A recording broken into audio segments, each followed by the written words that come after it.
And so the topic of my message today is who told you? And the aim of my message is to expose the lies of voices, and we are going to question the voices that we have been allowing and the sources of the voices that have been deceiving us. And we can begin by reading the book of Genesis, chapter 3, verse 8 to 11.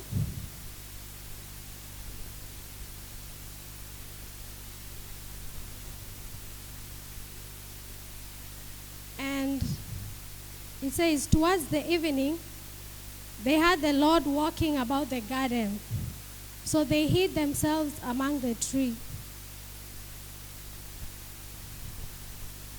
And the Lord God called to Adam, and he said, "Where are you?" And he replied, I heard you, so I hid. I was afraid because I was naked. And God says, "Who told you that you were naked?" And the Lord God asked, "Have you eaten of the fruit that I commanded you not to eat?" And you know, from this message, it's the story of Adam and Eve.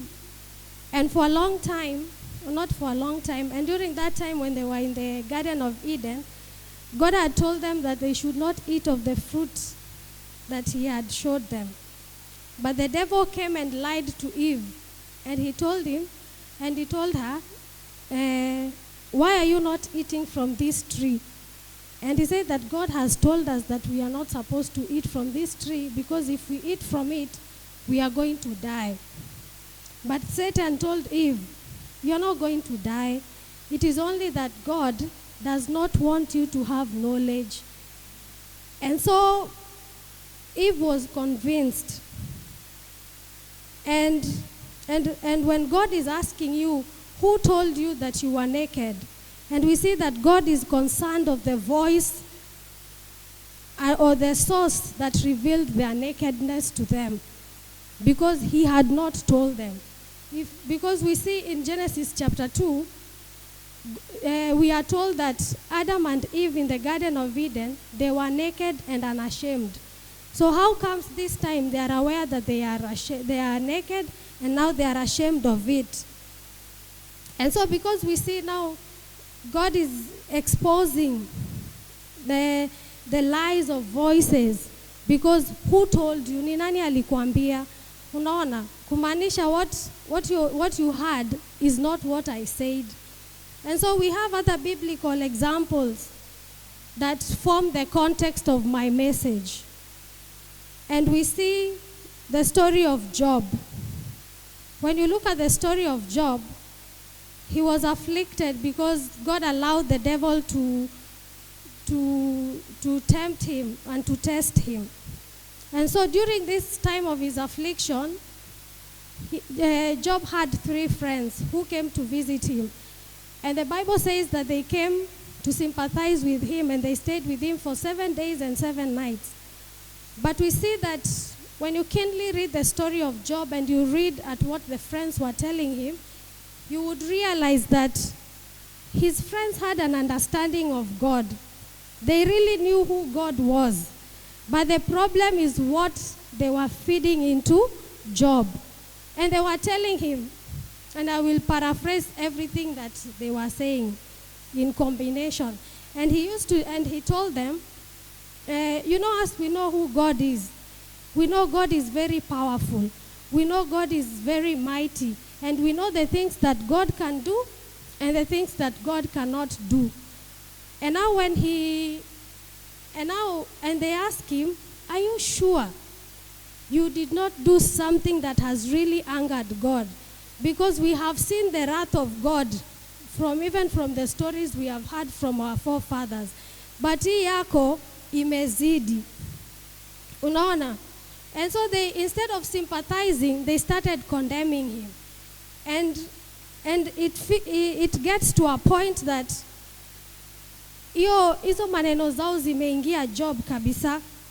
And he started evaluating his life.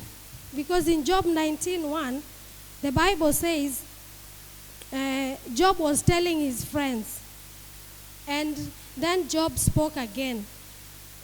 How long will you torture me? How long will you try to break me with your words? This means whatever they were telling him had already started getting into him, and it was influencing the way he was seeing God. And we see he started evaluating his life. Everything about his life akaanza kuinvestigate. Mpaka akafika hata kwa marriage yake anaanza kuinvestigate. Anaanza kusema, I have never looked at another woman lustfully. I have never even pursued another woman. And he says, I have never even cheated on my wife. I have never had an affair. And he says, if God knows that I've ever had an affair with another woman, let my wife be another woman's wife, you know. And so we see that as much as he evaluated his life, he found that he was still blameless. Anashindwa akijiuliza, nani, everything nimefanya is right, but how comes I'm being afflicted? But now because of the words of the friends, ndio akaanza kujishuku, akaanza kushuku vitu zenye Mungu anamwambia. And so we see that allowing the wrong voices to speak to you, they can destroy your relationship with God and how you see God. And then we see that one wrong voice turned King Hezekiah into a coward. You know, in the book of Isaiah, chapter 36 and chapter 37, it's a long story. And we see that when, you know, that along that time, many nations used to fight against each other. And so this time, there was this nation called Assyria. And God had told them, you see these Assyrians, I'm going to give them into your hands. I am going to fight for you. Like you are going to fight them, but I'm the one who is going to do most of the work. And so the army commander of the Assyrians, and you know the Assyrians were like the superpower of that time. They were like the China and the Korea of that time in terms of military force, in terms of weapon expertise in fighting. And so the army commander came into the camp of the Israelites to intimidate them. So anakuja, anaingia kwa camp of the Israelites, akakuta 3 temple workers wamekaa hapo. He was confused because he's like, you people, do you know who we are? Do you know when we attack nations, we destroy and we finish them completely? But he's wondering, nobody's even bothered, that nobody is preparing, they're not training, they're not doing anything. And so he comes to these commanders, and this army commander comes to them, and he tells them, and he's wondering, why are you not ready for war? And they tell him, we are depending on God. And he asks him, who told you to depend on God? And say, our king told us that we are depending on God, so we don't need to put any effort to fight. And so he started telling them, your king has deceived you, because it seems like the king doesn't know us, you know, because when we attack a city, we destroy, and we make sure we even kill their gods. And it's like, we destroy all these physical gods. Who is that God of yours that you even don't see? See, we are going to terrorize that God of yours. And so, those words, they got into that, he was the palace administrator. And so, akaingizwa baridi, akakimbia kwa king. Akasema, the army commander has been here, and he has been telling us everything that I've said. He has been telling us the way they are strong, the way they are powerful. And we see now King Hezekiah, pia akaingia baridi. Now he had to run back to God. And he prays to God and he tells him, is it true that these Assyrians are very dangerous people? And is it true? So ni kama akaanza kushuku Mungu. like hebu tukonfamie tena, because huyu venye anasema na venye wewe unasema hazimatch. Unaona, wewe unatuambia tusifanye kitu na hao wanatuambia venye wao ni wabaya. And so we see the way this wrong voice is manipulating him into believing that God cannot keep his promises. Sasa unakuta now he goes to God, anaanza kumwambia we tukonfamie tena that we are supposed to depend on you.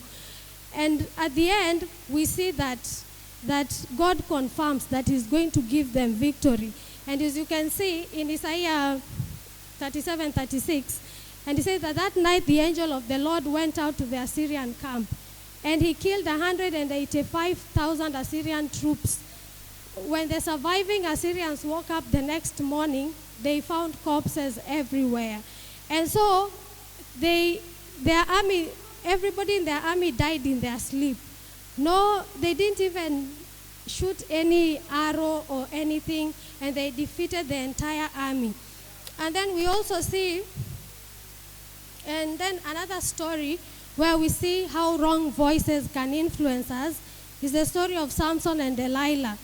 We see that Delilah listened to the wrong voices, and because of listening to the wrong voices, she destroyed her destiny. And she went to Samson, and eventually we see that she reveals Samson's secrets to the enemy. And then we also see the story of Jacob and his mother. You know, this is a mother who betrayed a son, and a son who betrayed a brother. Because the mother told him, I have heard that your father wants to bless Esau. Why don't you receive those blessings yourself? Unaona, because I don't know what kind of relationship that they had with Esau and the mother had, and Job and the mother had. But you see the wrong voice. Because how can you betray your own brother? Because you are listening to the wrong voices. And then we go to the story of David.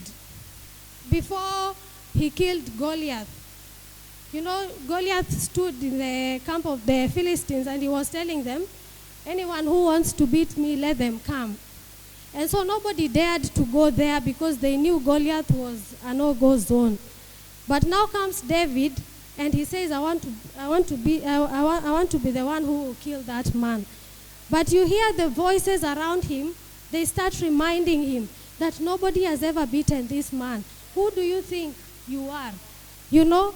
But the good thing is that David was not intimidated by those voices. And he went and he carried on, and he killed Goliath in the end.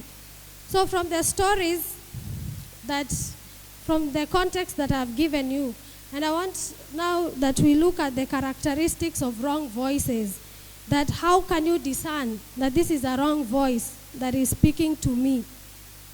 Number one, it questions God. Because we see the devil told Eve, did God tell you not to eat from the tree? And she said, yes. Are you sure?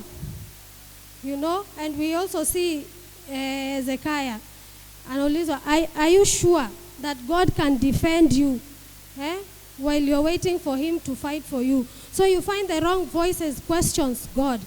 Unakuta sauti inakwambia, are you sure Mungu hata anaweza sikia hiyo maombi yako? Are you sure hata Mungu huwa anakuona? Because it is a voice that he wants you to see God as what he is not. Because we are told that he's everywhere and he's concerned. But there is this voice that is telling you, you're not even worthy to be in the presence of God. You know? Na unakutanga saa zingine, it is very common. Unakutanga mtu akiingia church,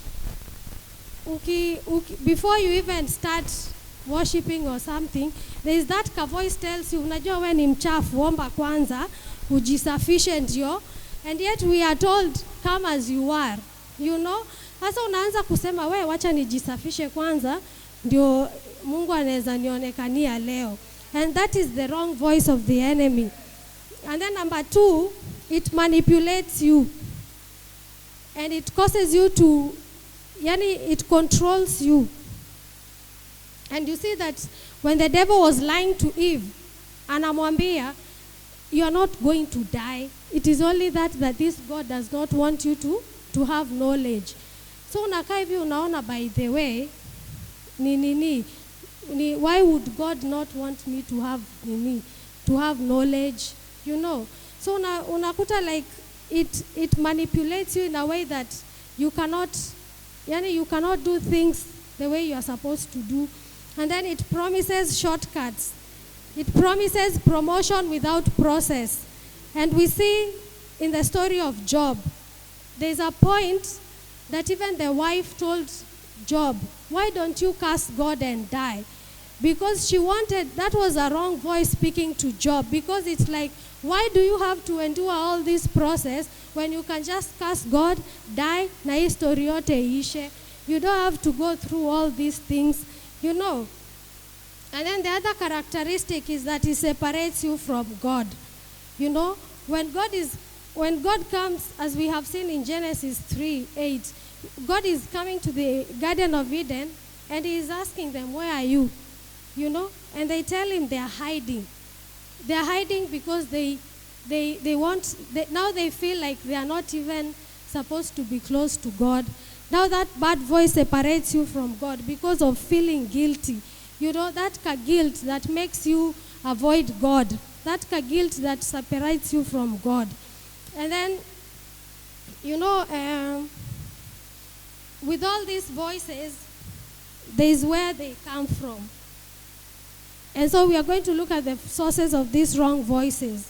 What are these voices? Where do they come from? And which voice have you chosen to listen? Because these voices that we choose to listen, they form the foundation of everything that we do day in and day out. And we know that the credibility of the source influences the authenticity of what is being said. You know, because when you look at, let's say that when there is a crisis, the person who is addressing the crisis determines whether you're going to believe that message or not.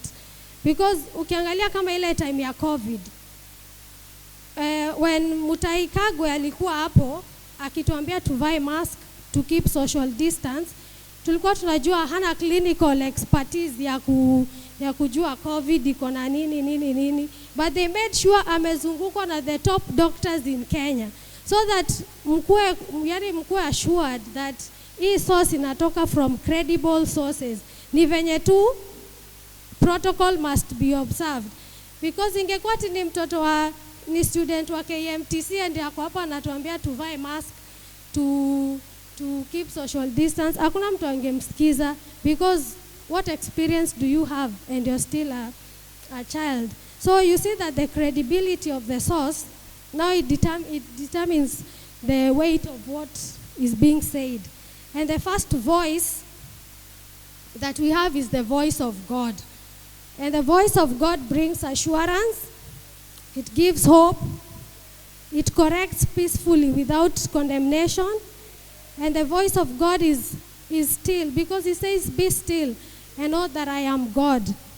And we see that the voice of God brings comfort, because the moment Hezekiah went back to God and he told him, are you sure that you are going to save us from these Assyrians? And God assured them. And he told them, the way they will come is the way they will go. And no arrow that will come to your tents. You know, and we saw that there is no arrow that came into the tents of the Israelites, because the voice of God brings assurance and it brings peace. And then there is the voice of Satan. The voice of Satan is the one that is the voice of accusation. It is the voice of condemnation. It is that voice that tells you what you are failing at. It tells you are a very bad Christian. Because when was the last time you read the Bible? You are a very terrible Christian. You don't even know one gospel song. You know, you are a very terrible what? Yani, anakukumbusha tu zile vitu you're not doing right. And you know, you keep living a life where, me hata I'm not good at it. You know, me hata I'm not good at what I'm doing, because he's reminding you what you're failing at, you know. Because hata sahi tuseme I just point out niseme Mrs. Aswan come here, there is a voice, the moment nimesema Mrs. Aswan come here, there is that voice that has spoken to you. Anasema sasa huyu ananiita na maybe ulikuwa umesahau kujipaka mafuta kwa miguu. Anakukumbusha unaenda wapi na hujajipaka mafuta kwa miguu. Unaona? Sasa ukiwa hapa mbele, unaona kila mtu anaona miguu zako. Unaona? But hakuna siku utaamka useme I am very confident, wacha niende. There is no point. Kuna kale ka sauti. Kuna ile sauti leo umeamka inakwambia, kuna kale ka sauti nakuuliza leo tunaenda church ama hatuendi. Unaona? Na sasa the way you respond now determines that outcome of that voice. And then there is the voice of the people. And the voice of the people, we see voices from friends. You know, some of us have bad friends and some of us are the bad friends. You know? So you evaluate yourself and see, what do I tell my friends? What do I tell them when they come to me with a problem?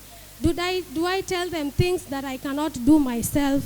Unaona, unakuta unaambia mtu mimi my marriage has problems, my marriage has issues, but anakwambia we hatatoka. But when you look at the things that she's enduring, unashindwa mbona we utoki na unaniambia nitoke.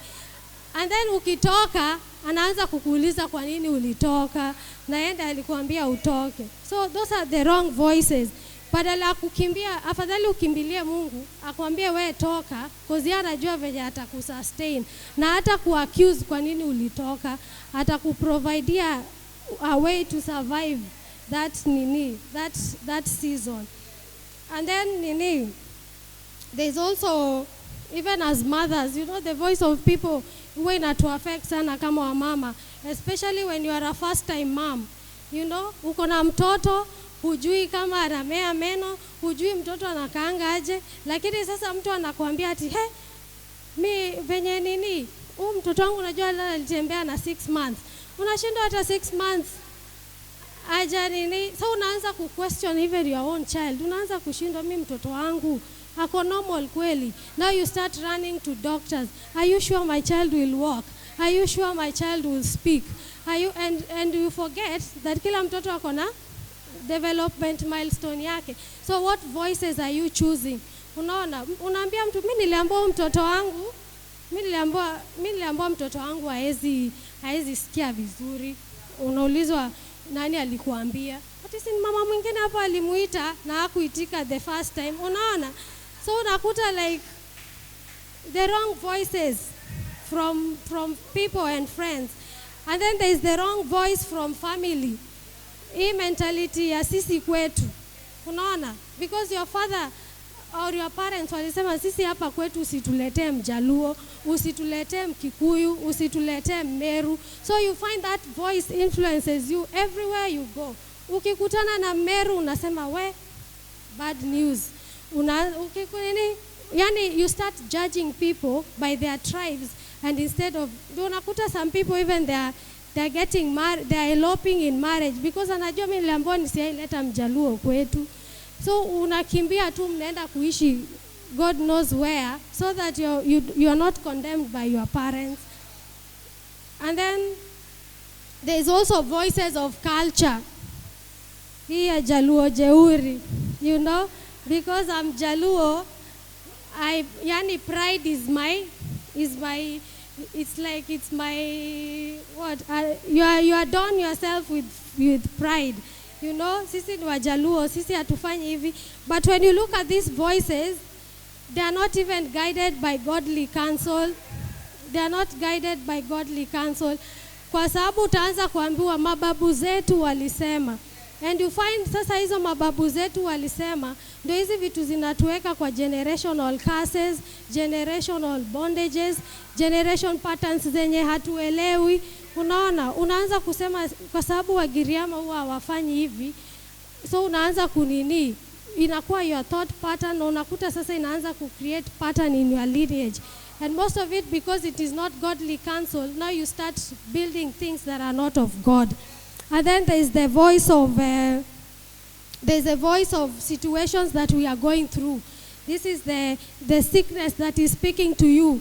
Unaona, tunaambiwa next Sunday tutakuwa na sports day. We sauti inakuambia we na hii pressure yako utakimbia aje.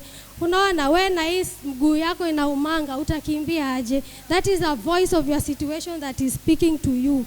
And you see this voice of the situations that are speaking to you, your financial situation, and they're the ones that are now transitioning to suicidal thoughts. Because ndio zinakufanya sasa uanze kuona you're not good enough. You at least kufa because you have nothing to lose. Just die, you have nothing to lose. And then there is the voice of the past that is reminding you of the things that you did and the things that you did not do. So this voice keeps you in bondages. Because we see when Moses was called by God, the first thing aliambia Mungu, who am I that I should go before Pharaoh and deliver the Israelites? Because the first thought that when God told him, go back to Egypt, yeye alijua bas, murderer. That is the voice that was speaking to him. How can a murderer stand before the king? That is the past. Yani because you failed in a business, that is the voice that is speaking to you. Inakwambia ni biashara gani unawezanga, we ni nini huyo unaweza fanya. And then there is the voice of the media and the dark systems. You know, these are the media, TikTok, social media, and what we are hearing. And we see, because there was a time I was working for the Nation Media Group. Nilikuwa naandika, I was writing for the Daily Nation that time. And there's one thing that we used to call agenda setting. Yani tuna push a narrative kutrap watu. So hata ukiandika story mzuri aje, unakuja unaulizwa, what narrative are you pushing in this story? So unakuta like, because you want to trap people with voices, because this is what the media says. And you know this media, what we have listened to the media, ndio inatupatia hii voice ya kila mtu anafanya, so why should I not do? Unakuta like the movies that we are watching. You know, long ago, if you go back to the movies that maybe our parents used to watch, they were very clean movies. You would watch the whole house. And then they started throwing one gay character in a movie. Then wanaanza kuobserve, wanaona watu wanareact aje, wanarusha tena. Then sahi ukiangalia movie zote haikosi a gay character. Because now that narrative that they have been pushing has now spoken. Sasa hata ukiona gay person huku unaanza kusema ati kumbe hizi vitu tunaonanga kwa TV ni ukweli. Because they are pushing a narrative to you. Unaanza kuwatch kwa hizi science fiction movies, watu wako kwa lab wanatengeneza virus, sijui wanaenda wanadunga watu, inaanza kucontrol watu, and eventually hiyo ndio ilikuja ikakuwa COVID. You know, unapata sijui nani anatengeneza antidote, mwenye alitengeneza hiyo virus ndiye ako na antidote, na unaona sasa hivi venye hizi vaccines za COVID zimeumiza watu, because walikupushia hiyo narrative, ukaanza kuona like kumbe ndio ile kitu tuliwatch kwa movie fulani, wanaanza kufanya ABCD. And so you normalize it, but it is a voice that they are speaking. You know, it is a voice that is influencing the things that you do. Unakuta like the times that we were in college, it is not the college that we know now. Because ukiangalia Gen Z nye iko sahi, ndio walikuwa narushiwa hizo movies. Wanaletewa hizi movies za watoto wako shule, na ndio wanafanya all illicit things. Na unakuta sahi kwa sababu waliona kwa movie ama waliona kwa TV, they start doing it. They are like, si kila mtu anafanya. So unakuta inakuwa sasa a narrative that they are pushing that ends up becoming a voice. And that voice is the one that is destroying us. And you know, like being mothers, I would advise you mkwe mna watch cartoon na watoto wenyu. Because there is a narrative they are also pushing to our kids. Because there is a cartoon I watched with my kids, na walikuwa naambiwa witches are good. You know? Sasa huyo mwenye anaambiwa sijui witches are good, unakuta mtoto anapelekwa mahali, anakuambia come let me show you. Na ile nyumba anapelekwa ni nyumba ya glass chini ya maji. Already that's a marine kingdom. Anapelekwa kwa marine kingdom. Anaonesha the way mtoto, huyo mwenye anasema witches are good, yeye ndio witch. Anakuonesha venye anaweza change, venye anaweza And now we are raising children who cannot do warfare, because how can I pray against a witch na nimeambiwa a witch is good? And unakuta kama demon hunters wanaanza kufanya nini, like they are normalizing living with demons is okay, so that why should I pray against a demon and it can be my friend? Unaona? And that is the voice. And so I want you to reflect, ujiulize ni sauti gani nimekuwa nikisikiza. And you know, every choice has a consequence.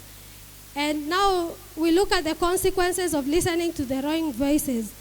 And one of the consequences, it penetrates until you are defeated.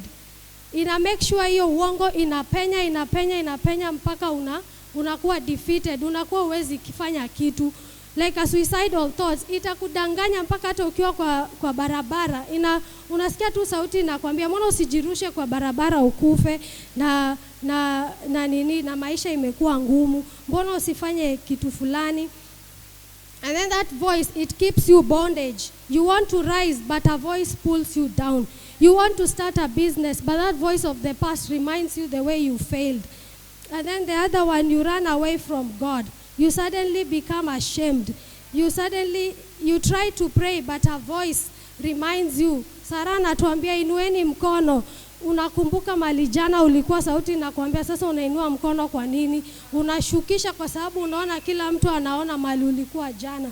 But that is the voice, that is the consequence of listening to the wrong voice. You run away from God. Unaanza kusema ati mimi hata sita worship kwa sababu ni kama watu wamejua kitu nimefanya. And it gives you the wrong identity. You know, like for us women, you know, we thrive on what we are told or what we hear. So ile kitu unaambiwa ndio inakupatia identity. Wewe kama bwanako asubuhi yako kuambia uko smart, ni kama unaanza ukienda ukifish for compliments. Hata makanga akikwambia uko smart, unasikia the next day urudi upitie hapo akwambia uko smart, because already kuna voice. You know, your husband's voice is a greater voice. So if my husband cannot tell me I am smart, you know, now I have a bad identity. Najiona mimi niko vibaya. And then it gives you the wrong mentality. Your thought pattern shifts and it removes you from the truth. And so, having said all that, what is God saying about you today? And God says that you are chosen. And God is saying that from today, no voice is going to bring you down. And we are going to read Colossians chapter 2, verse 8.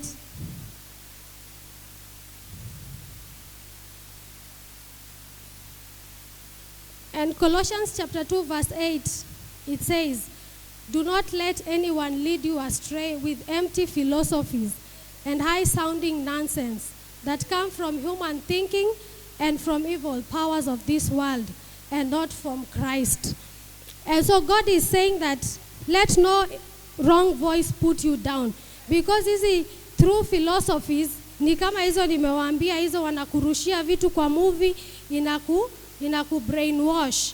Empty deceit ni hizi vitu unaanza kusikia watu wanasema I left the church but not God. Those are empty deceits. And according to the traditions of men, these are the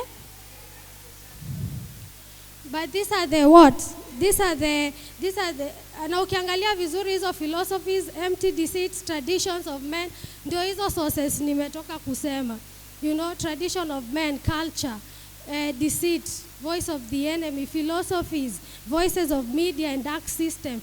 And God is saying that you listen to the voice of Christ, because from today the voice that was bringing you down is not going to bring you down again. And so as I close, I know everybody here has been listening to the wrong voice. There's that wrong voice that has been dictating your life.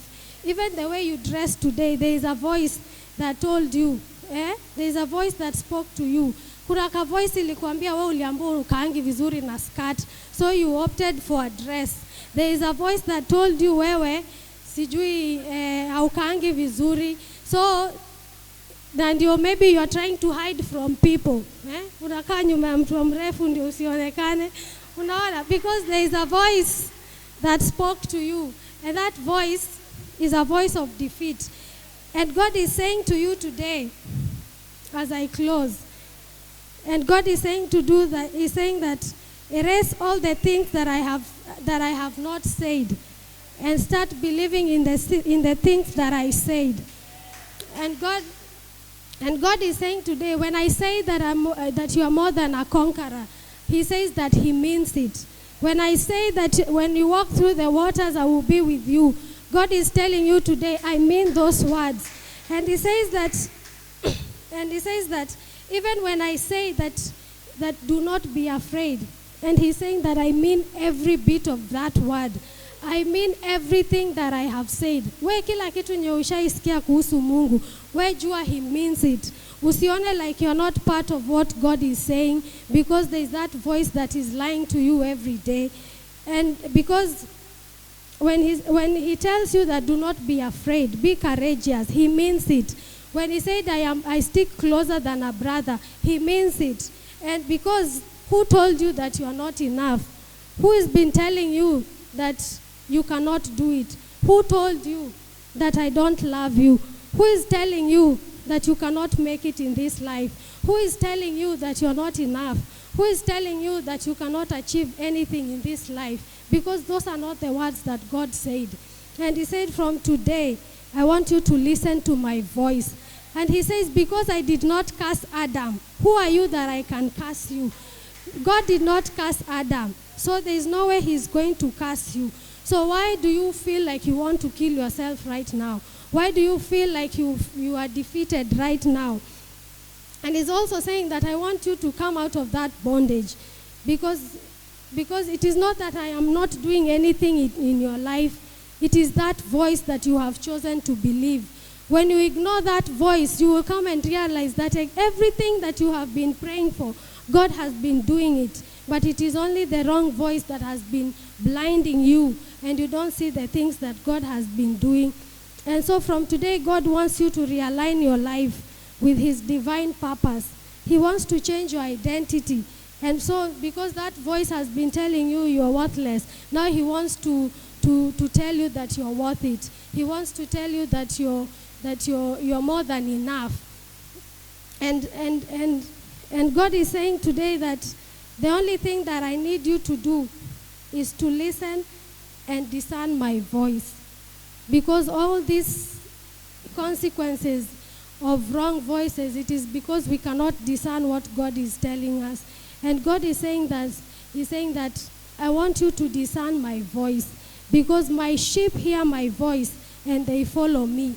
And you cannot be a sheep and you want to be shepherded by God, and you are not in His kingdom, you know.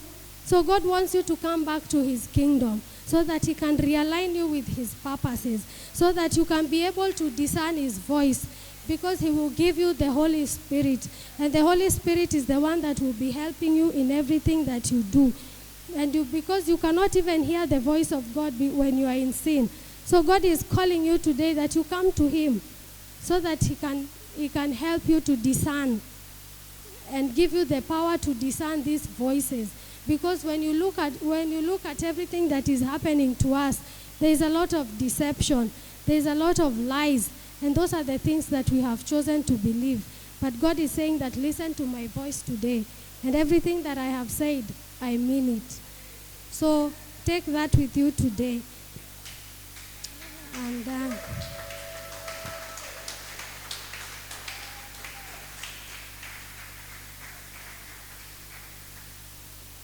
God bless you. Hallelujah. Wamama Osana tumesoma. Praise God. Umesikia hiyo kizungu? Hallelujah.